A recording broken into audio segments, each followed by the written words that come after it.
Hello guys, so this is a bit weird, a bit random, because there were some 3 weird lessons that I realized. 2 of them are pretty beautiful and the other one is kind of simple, but maybe something not everybody wants to own up to right away. But anyway, let me just get into what they are. And also, I would have shown my face for this video if not for where I'm filming. Okay, so the first thing is that, guys, I'm gonna let you wait for this a little bit because it's actually kind of beautiful. So I was singing a song and there's a lyric in the song that goes caterpillar to butterfly. It's the For King and Country song. Amen. I don't even really listen to it, but I was singing it. I sung caterpillar to a butterfly and I just stopped for a second and I was like, when people think about caterpillars turning to a butterfly, they're thinking about the beautiful result that a caterpillar becomes in the end, but they're not thinking about the fact that this is what the caterpillar was destined to become. So therefore, no matter how it looks at any point in time, the beautiful part of the caterpillar isn't what it ends up becoming, but what it was destined to become, or what its destiny was, or what its end product was. So that means that when you're looking at something, anything, anyone, you don't look at it for what it is, you look at it for what it's supposed to be. If you're in a bad situation right now and you feel terrible about yourself, you don't look at yourself for the thing that you think you are, but you look at yourself for the possibility that you could be something beautiful, or that you're destined for something beautiful. And this is not a cop-out to never improve. This is just something to make you feel better about not being where you want to be at a certain point in time. Guys, also, I've talked so much about suburbia, but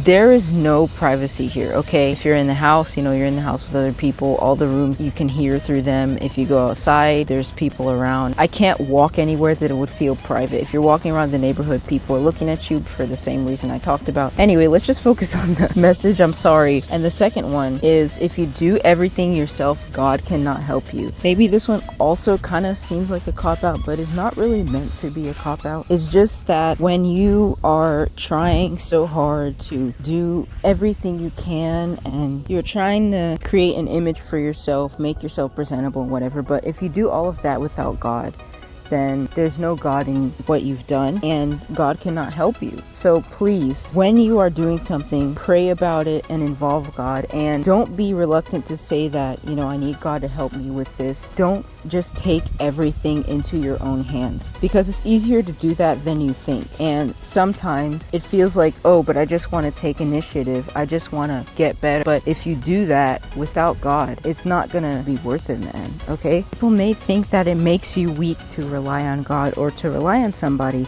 because you're no longer quote-unquote self-sufficient, but no, it actually makes you stronger because you are part of a family. You are part of something that is greater than you, which is a beautiful relationship, if for example it's your husband or your wife, or you are part of a holy union with God, right? And now whenever you do something, you're acting on the strength of that union, or the strength of that union with God, right? God's immense and immeasurable strength, rather than your own weak strength. So if you think that a person doing everything on their own is more noble or more strong than somebody who has the help of God, no, it's not like that. It doesn't mean the person is bad for doing everything on their own, but it means that the one who is reliant on love and family and God is going to be stronger than the person who just relies on themselves. And the third thing I want to talk about is, as a Christian, you have certain morals, okay, that when it comes to your enemies, you don't wish bad for them. But it is also okay to want justice to be served.